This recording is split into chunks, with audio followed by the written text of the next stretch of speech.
El hombre detenido. César Verdugués, 1970. Secuencia 1. ¿Cuándo empezó esto que ahora va a terminar con mi asesinato? Esta feroz lucidez que ahora tengo es como un faro y puedo proyectar un intensísimo haz hacia vastas regiones de mi memoria. Veo caras, ratas en un granero, calles de Buenos Aires o Argel, prostitutas y marineros. Muevo las y veo cosas muy lejanas. Una fuente en la estancia, una bochornosa siesta, pájaros y ojos que pincho con un clavo. Tal vez ahí, pero quién sabe.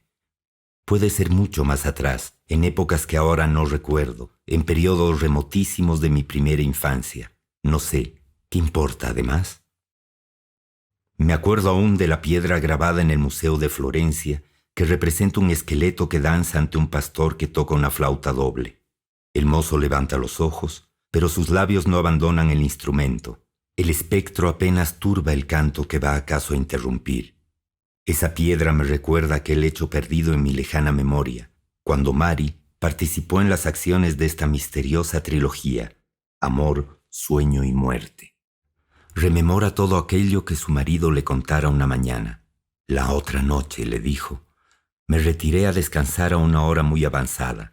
Había permanecido en vela esperando la llegada de importantes despachos desde el frente de batalla. Apenas mi cabeza tocó la almohada me dormí, ya que estaba muy fatigado.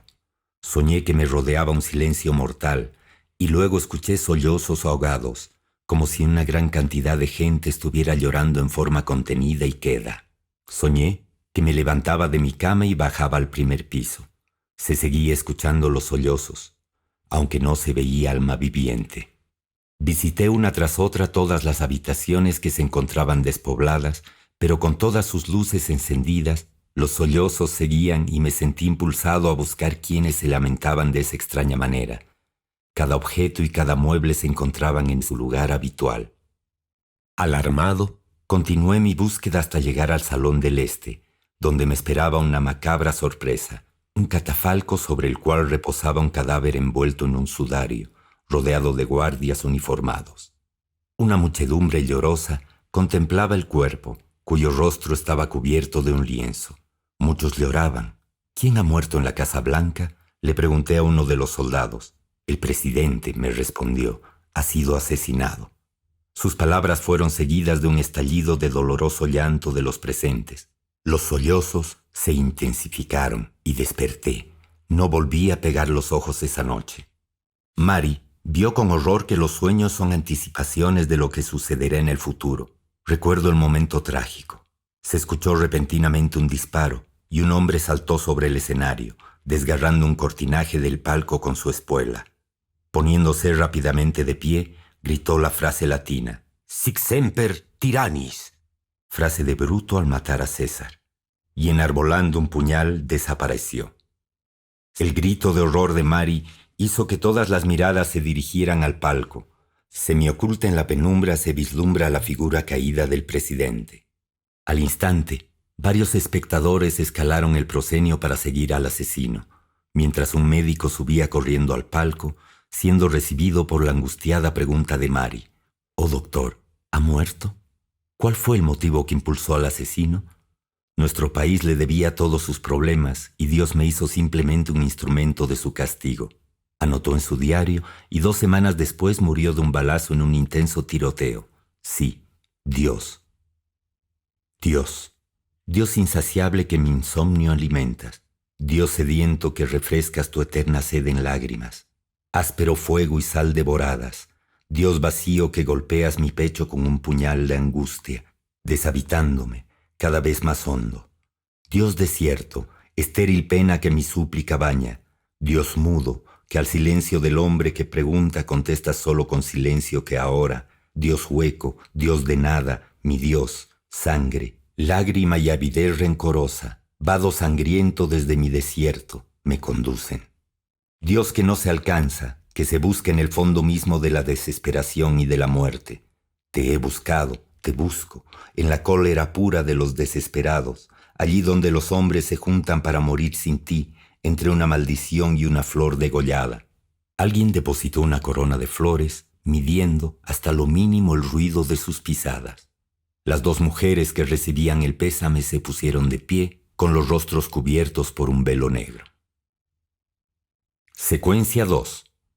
El hombre camina por la calle junto a sus dos acompañantes, en medio de un gentío que no los advierte y que circula con la premura que obligan sus problemas.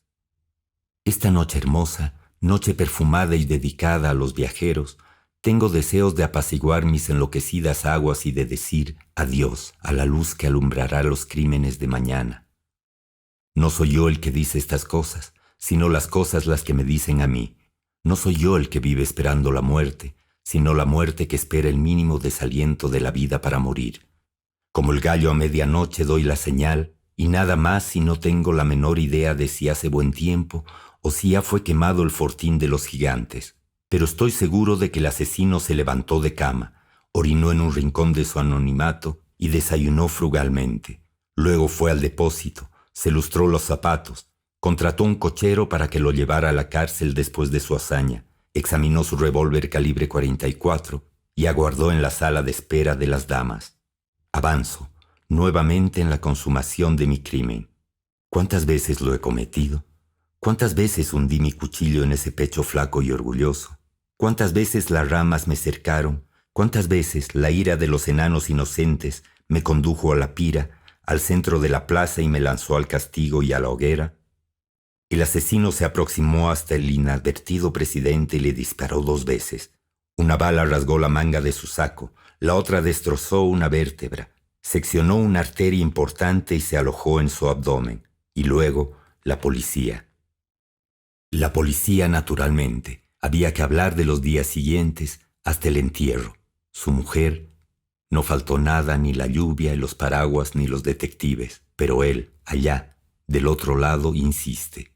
Acecha en cada hueco, en los repliegues, vaga entre los bostezos, las afueras, por las esquinas grises y sin nombre. Secuencia 3. El hombre cubierto con un impermeable camina con la cabeza gacha, sin sombrero y con los cabellos alborotados como de recién salido de la cama. Me han venido unas ganas bárbaras de ser niño otra vez, un pequeño bruto con los cuadernos bajo el brazo, sin ningún vínculo con lo ilusorio, un olor de otro mundo en el cuerpo y en el corazón el más noble recuerdo del astro que fugó. De eso me han venido ganas ahora. Pero ese deseo escondido en todo hombre se queda en el deseo porque no hay tangentes que nos saquen de nuestro círculo de horror, que es este mundo, o que nos eviten al estar conscientes de esta existencia y de esta historia.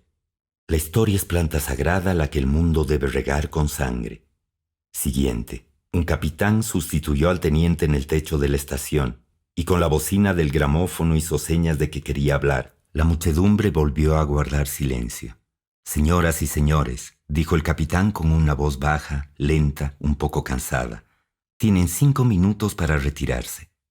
La rechifla y los gritos redoblados ahogaron el toque de clarín que anunció el principio del plazo. Nadie se movió. «Han pasado 5 minutos», dijo el capitán en el mismo tono. «1 minuto más y se hará fuego». «Estos cabrones son capaces de disparar», murmuró ella, Mari. «Cabrones», gritó. «Le regalamos el minuto que falta». Al final de su grito ocurrió algo que no le produjo espanto, sino una especie de alucinación. El capitán dio la orden de fuego y 14 nidos de ametralladoras le respondieron en el acto. Una fuerza sísmica, un aliento volcánico, un rugido de cataclismo estallaron en el centro de la muchedumbre con una descomunal potencia expansiva.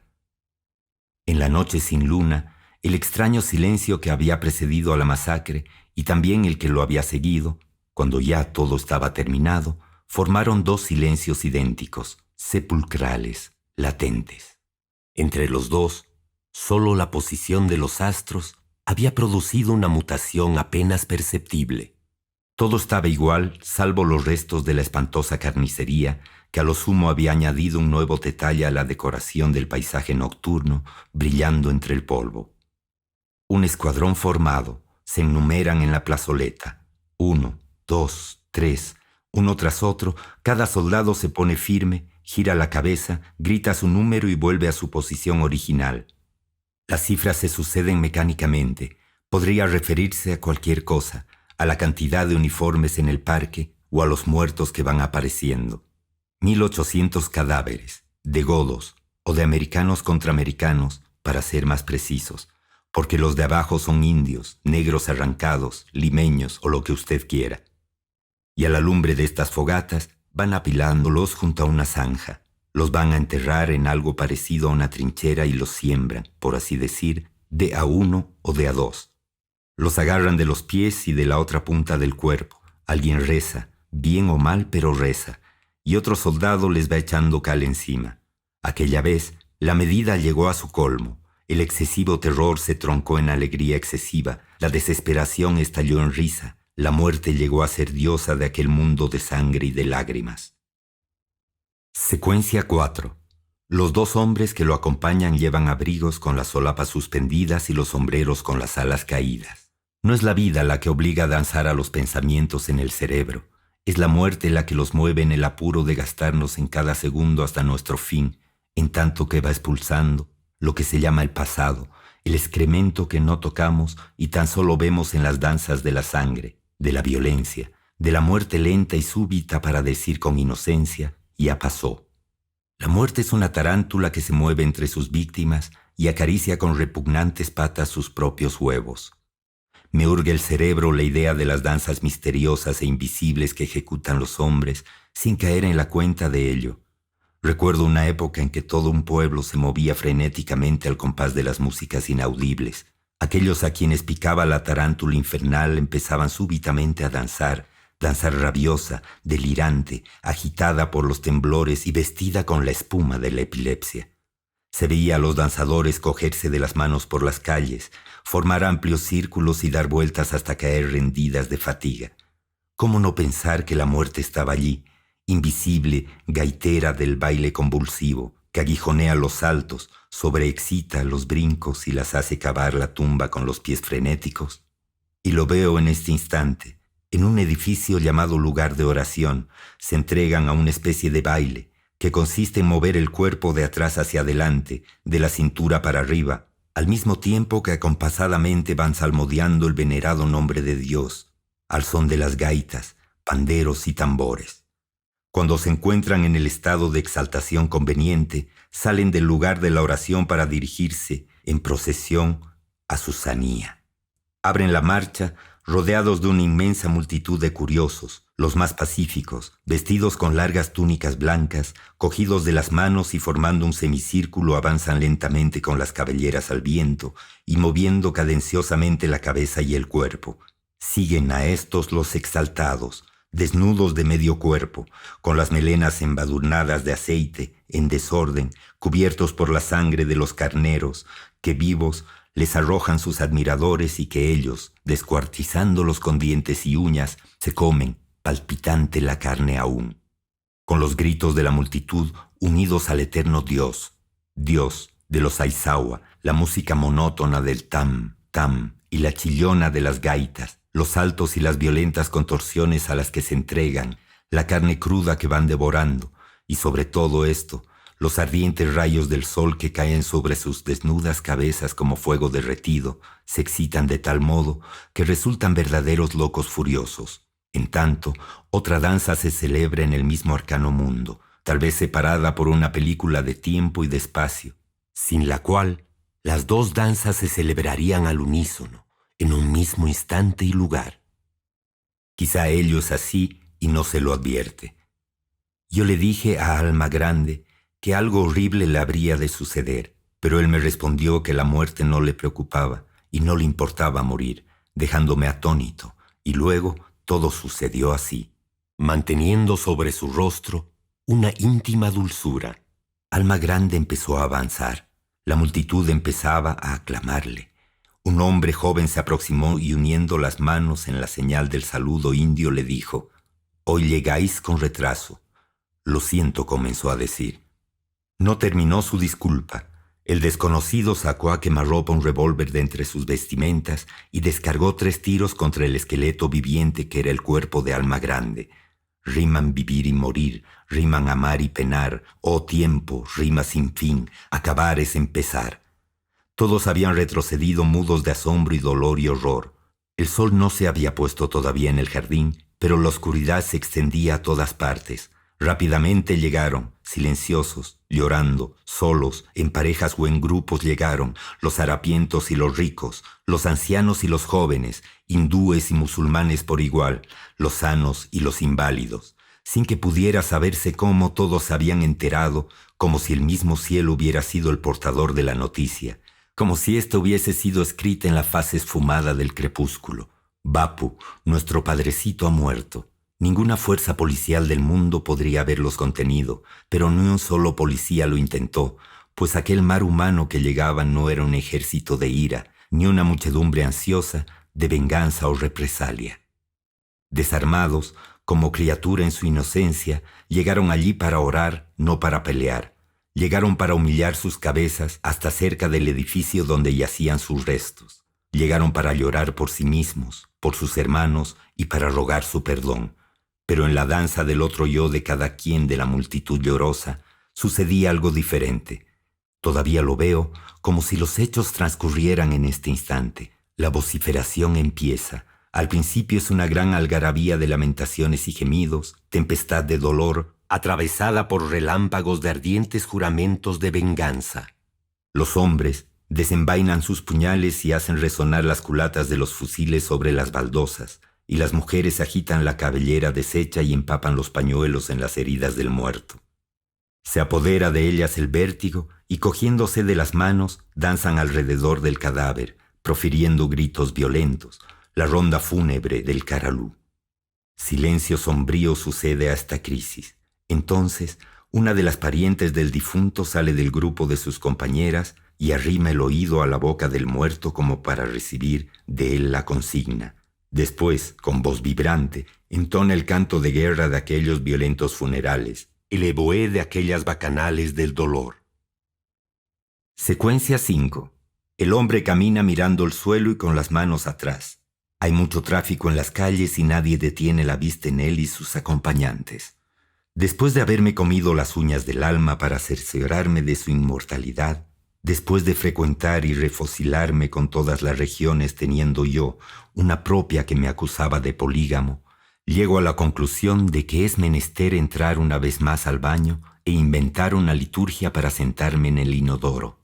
En vez de papel higiénico usar los periódicos, recortes de artículos, hojas de libro, con subrayados y todo. Y las cuartillas que uno ha escrito pretendiendo realizar una obra monumental, nunca jamás escrita.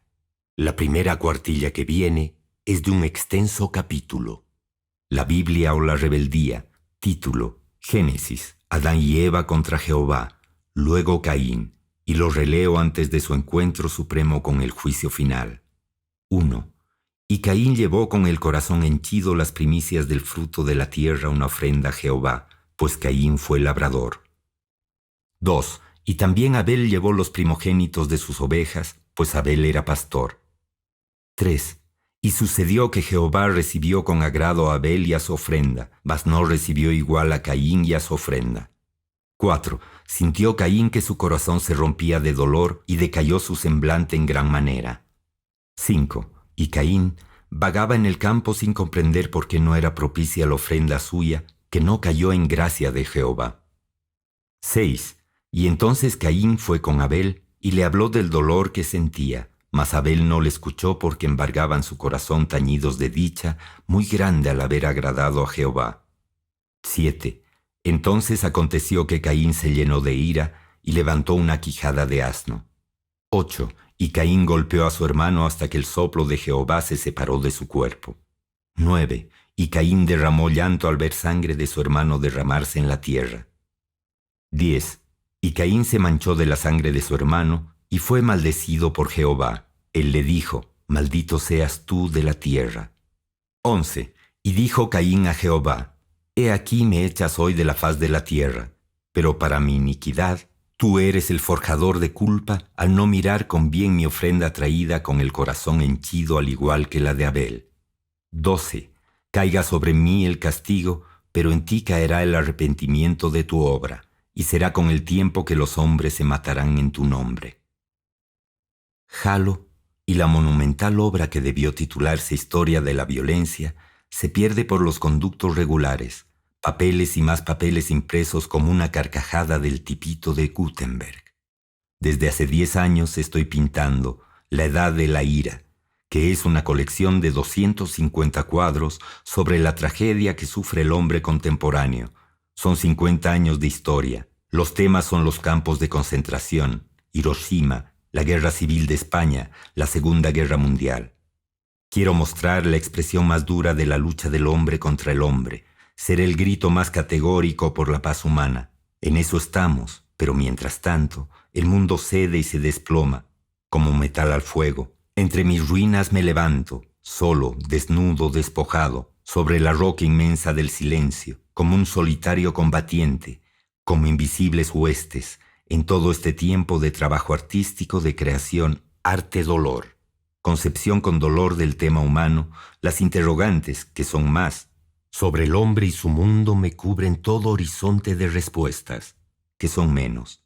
Sin embargo, la pregunta decisiva es, ¿qué hacen los pueblos cuando mueren de hambre? Emplean la violencia, nos enseña la historia. Emplean la violencia, será también la respuesta del futuro. Nadie, ni siquiera Mao mismo, sabe cuántos cientos de millones viven entre Ussuri y el Himalaya. Los cálculos van de 700 a 950 millones. Solo una cosa es segura, que todavía durante este siglo la humanidad no solo tendrá que vivir con la bomba, sino con más de 1.000 millones de chinos y su bomba. En cualquier conflicto, la victoria parece estarles asegurada tan solo por sus masas. Durante los años 30, en la guerra chino-japonesa, las noticias de las victorias de los japoneses se parecían de manera sorprendente a las noticias que nos llegan de los frentes norteamericanos en Vietnam. Una escaramuza costó la vida a 2 soldados japoneses y a 20 chinos. En un combate cayeron 8 japoneses y 116 chinos. En una batalla se contaron 14 cadáveres japoneses y 312 chinos. Mientras más se ampliaba la proporción entre las pérdidas, tanto más amplia la sonrisa de Kim, mayordomo chino de un amigo norteamericano. Al preguntársele el motivo de su alegría, contestó: dentro de poco no quedarán japoneses. Sin comentario, le mostré a ese amigo yanqui un recorte con una noticia que sin ninguna vuelta encaja en la realidad, sin esfuerzo de imaginación. El Uruguay colocará pieles de lobo en Estados Unidos, Montevideo. 3. IPS, el Servicio Oceanográfico y de Pesca de Uruguay, colocará 5.000 ejemplares de pieles de lobo en Estados Unidos. Bastó eso para que me dirigiera una mirada de reproche, por no decir de otra cosa. A la semana me trajo una revista donde leí lo siguiente, título subrayado: La bondad de los lobos. La mala reputación de los lobos es una de las grandes injusticias que hay en la tierra. La raza humana es rutinaria por excelencia y ha aceptado sin discusión la leyenda de que el lobo es incapaz de gratitud y de cariño e imposible de domesticar por su instinto cruel y sanguinario. Fedro, con sus fábulas, y más tarde el cuento de la Caperucita Roja, contribuyeron no poco a la mala fama del pobre lobo, y puso el sello final a ella el gran naturalista Buffon, que en este caso no fue grande ni casi naturalista, porque hablando del lobo escribió: tiene un aspecto salvaje, una voz terrible, un olor insoportable, una naturaleza brutal y feroz, y un cuerpo tan asqueroso que no hay animal ni reptil que toque su carne. Solo el lobo puede comerse al lobo. En realidad, todo esto es una calumnia que ha hecho que desde tiempos remotos se declare una guerra de exterminio contra un animal susceptible de querer al hombre tanto como el perro. Me baño todos los días con el de las noticias. Cura brasileño fue detenido por subvertor. Sacerdote católico Tupamaro es herido de muerte en un asalto. Presuntas vinculaciones de otro sacerdote con los Tupamaros investigas en Uruguay. Sacerdotes participan en marcha antiimperialista. Incidente en catedral chilena protagonizado por la Iglesia Joven. Iglesia peruana revisará sus bienes para ponerlos en servicio de comunidades. Sacerdotes expulsados del país. Yo mismo libro una lucha interna. ¿Qué hago? Nada, ni me quito el hábito ni... Pero alcanzar eso no es cosa de voluntad. No soy simplemente, hay que nacer para eso. Predestinación para todo. Pero, ¿acaso no se da cuenta, Padre, que la Iglesia no está más en el mundo? La Iglesia ha condenado al mundo. Eso es lo primero que aprendemos. Lo que anda mal en los otros, en los que fallan. Sacerdote, posible autor de... Secuencia 6. El impermeable cubre las manos que están atadas a las espaldas. El hombre camina, está detenido por los que lo acompañan. La población estaba cerrada con odio y con piedras, cerrada completamente como si sobre sus puertas y ventanas hubiera colocado lápidas enormes, sin dimensión, de tan profundas, de tan gruesas, de tan de Dios. Al ser descubierto, retrocedió apresuradamente intentando refugiarse en el local del Instituto Geográfico. Empero, encontró las puertas herméticamente cerradas. Jamás un empecinamiento semejante hecho de entidades incomprensibles, inabarcables, que venían... ¿De dónde? De la Biblia, del Génesis, de las tinieblas, antes de la luz. Golpeando con desesperación dramática, enunciaba su nombre y grado con una voz de tanta aflicción que estremecía el cuerpo. Las rocas se mueven, las inmensas piedras del mundo cambian de sitio, avanzan 1 milímetro por siglo, pero esto no se alteraba. Este odio venía de lo más lejano y lo más bárbaro. Mirando a su alrededor, se dio cuenta de la trágica situación que le obligaba a actuar rápidamente, pues de ambas esquinas avanzaban presurosos los hombres que dispersaron sus tropas.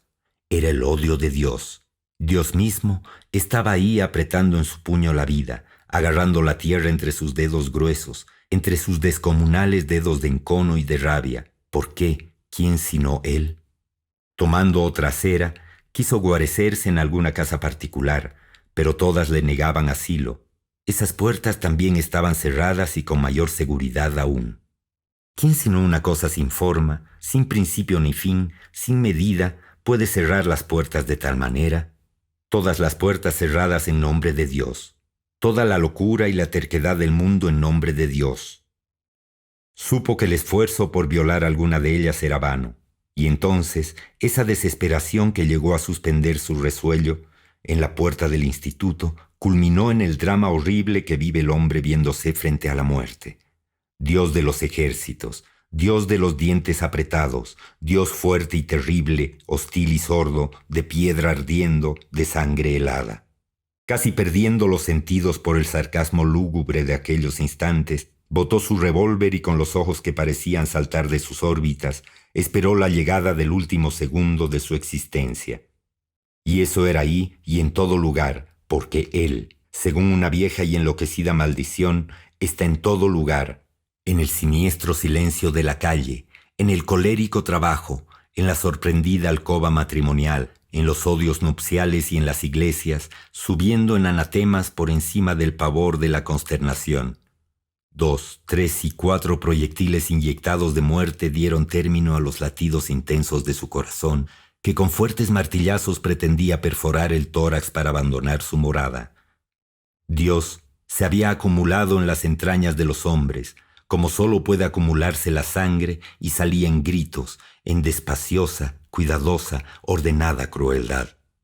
En el norte y en el sur, inventando puntos cardinales para estar ahí.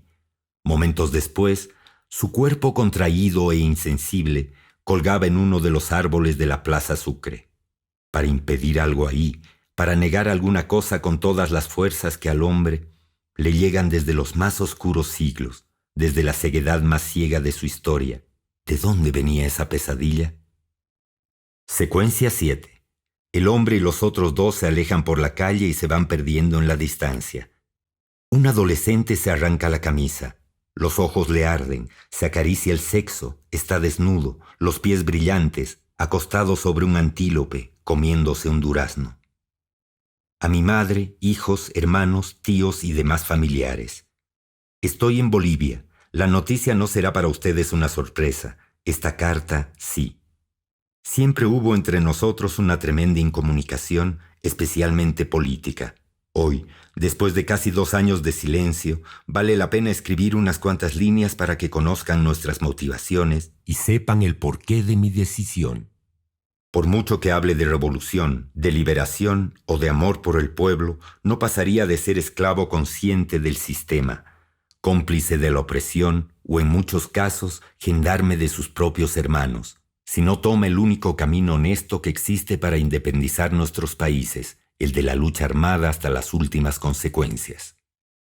Los guerrilleros ya estaban asentados en la sierra, ahí un ciempiés verde. Llegados del norte o quizá de la zona cusqueña, a lo largo de 3 semanas habían tomado contacto con los pobladores indígenas. El ciempiés reptaba, guerrilleros. 2 de ellos hablaban quechua, lo que les facilitaba comunicaciones y eficacia política, y ya tenían resuelto el problema del abastecimiento. Un alacrán violeta que no llegaba a morderse la cola. El capitán dispone la ubicación de los soldados. Antes ha dado la orden tajante. Al jefe hay que tomarlo vivo. Los guerrilleros se han aproximado rápidamente. A 20 metros detienen su marcha y se hace el silencio. Los soldados se preguntan quién podrá ser el jefe para no disparar sobre él cuando se inicie la matanza. El tiempo de la amenaza había llegado como un huracán silente. Estaba hincando sus garras en la vida de todos los hombres. Ahora le tocaba el turno a él. Lanzó un alarido y se debatió en su defensa. El dolor le transitaba por todos sus miembros. Quiso abrir los ojos, pero un estilete, duro y áspero, le presionó uno de ellos, el derecho, hasta que fue cediendo poco a poco, diluyendo su brillo en chorros de espanto. La persistencia del dolor le transportó el desmayo. Estamos solos en este cuartucho. No siento dolor. Te pusieron una inyección. Mañana vendrán por ti para llevarte al cuartel general de la división y de allí a la capital. Sí, pero antes vendrá la CIA para sacarme datos. Pensarán que estoy equivocado al combatir en un lugar que no es mi patria. Para nosotros, la patria es América, como la proclama de Bolívar en los campos de batalla. No soy extranjero en Bolivia, ni seré extranjero en ningún lugar de América Latina. Me caminaba el frío que prologa a la muerte. Quizá ni hacía frío, pero lo imaginaba incluyendo a sus horribles y menudas punzadas. Trataba de hacerme fuerte apretando los dientes, contrayendo los músculos y pensando en el calor de Mari. Juan estaba callado, sintiendo mucho más miedo por lo que se notaba, y Pedro habla que habla. Hablaba seguramente para impedirse pensar. Olía de lleno a orina como los viejos prostáticos. Naturalmente, era su parecer. Todo lo que decía, yo hubiera podido decirlo. No es natural morir. Y luego, desde que iba a morir nada me parecía natural, ni ese montón de carbón, ni el banco, ni la sucia boca de Pedro. Y sabía bien que a lo largo de toda la noche, dentro de 5 minutos continuaríamos pensando las mismas cosas al mismo tiempo, sudando y estremeciéndonos al mismo tiempo. Le miraba de reojo y por primera vez me pareció desconocido. Llevaba la muerte en el rostro, y ahora nos parecíamos como 2 hermanos gemelos, simplemente porque íbamos a reventar juntos. Ricardo me habló con voz temblorosa que casi se le quedaban las palabras agarradas en la garganta. Me preguntó si es verdad que uno queda aniquilado. Desprendí mi mano y le dije, «Mira entre tus pies, cochino». Había un charco entre sus pies y algunas gotas caían de su pantalón. «¿Qué es eso?», dijo con turbación. «Te orinas en el calzoncillo». «No es verdad», dijo furioso. «No me orino, no siento nada». Quería agregar algo, pero se calló. Miraba la puerta se abrió y entró un subteniente con 4 soldados. Juan no se movió. 2 soldados lo tomaron por las axilas y lo pararon, pero en cuanto lo dejaron, volvió a caer. «Tírenle ahí mismo», ordenó el subteniente. Disparos. Mi amigo se dobla. Apoyándose en el muro, se desliza a poquitos hasta el suelo. Yo sin aliento, la sangre tibia empapándome, hago fuerza para no derrumbarme. Mi amigo vuelve la cara hacia el muro. Tal vez quiera evitarme el espectáculo de su muerte. Tal vez simplemente quiera estar solo en el último trance. Ahora me toca a mí o a Pedro, pensó Ricardo, pero los soldados se limitaron a sacarlos a empellones. A Pedro lo condujeron por un largo corredor y a Ricardo lo introdujeron a un cuarto oscuro. Lo sentaron y sujetaron a una silla. Ahora le clavarían alfileres bajo las uñas, o le quemarían la espalda con cigarrillos encendidos, o le aplicarían la picana eléctrica en los testículos. La trompada le dio en plena nariz. Sintió que algo se reventaba y no pudo evitar que los ojos se le llenaran de lágrimas. Cuando la segunda trompada le dio en la oreja, la cabeza se le fue hacia la derecha. La sangre le corría por la camisa. Se pasó el puño cerrado por la nariz y ésta le dolió terriblemente. Después vino el rodillazo en los riñones. Voces aisladas, alguna bocina lejana y amistosa, una especie de inercia que todavía no renunciaba a los últimos colores, a la luz ya desaparecida, fijaban el tránsito a una oscuridad que sin embargo hacía rato que advertía su inminencia. Trató de resistir a esa lenta impregnación de sombras, pero inmediatamente se quedó sin fuerzas y se desmayó. Me siento patriota como el más patriota de los patriotas bolivianos. Estoy orgulloso de pelear en esta tierra, que ya es mía, por este pueblo que amo. Despertó sobresaltado, o volvió en sí. Tuvo ganas de gritar, pero se contuvo y a sus oídos no llegó el menor ruido exterior. Así se quedó 3 días en completa oscuridad, bañado en sudor, mirando en las vigas y tirantes puntitos azules que descendían de la cola de un duende que pasaba a cada rato sin decirle nada.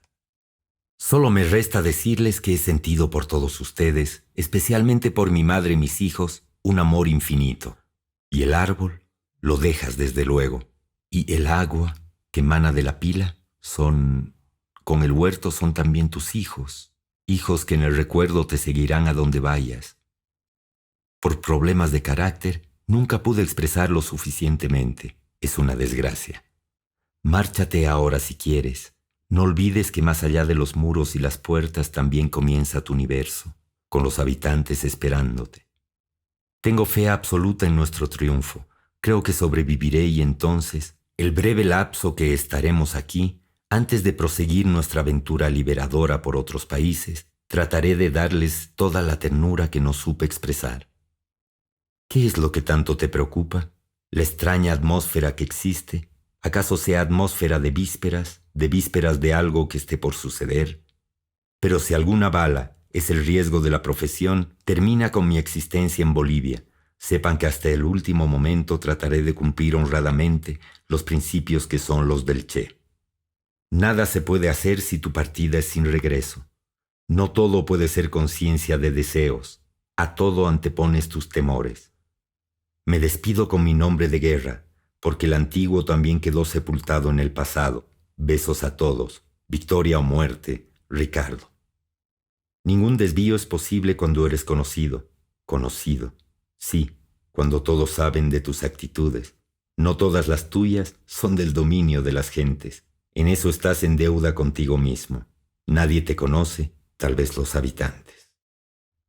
Postdata, hay algo más, y bastante grande, que me une profundamente a esta tierra. Amo una combatiente y tendré un hijo boliviano. Soy feliz. Pueden sucederte muchas cosas. Tal vez alguien quiera compartirlas.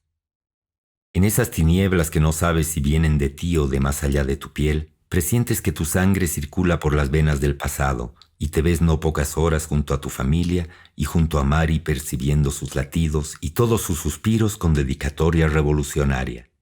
Tu hermano, José Antonio, aún escuchas su voz. Decía que iba a seguirte en la lucha. Por entonces era un adolescente, y hoy debe ser todo un hombre de pelo en pecho, dispuesto a rescatarte de este abismo. Ya viene, él y otros más, reconoces los pasos. Traen una lucecita que se mueve a espasmos, una linterna debe ser. José Antonio, ¿hasta cuándo? Un político no pierde la se nota que los que dicen eso nunca...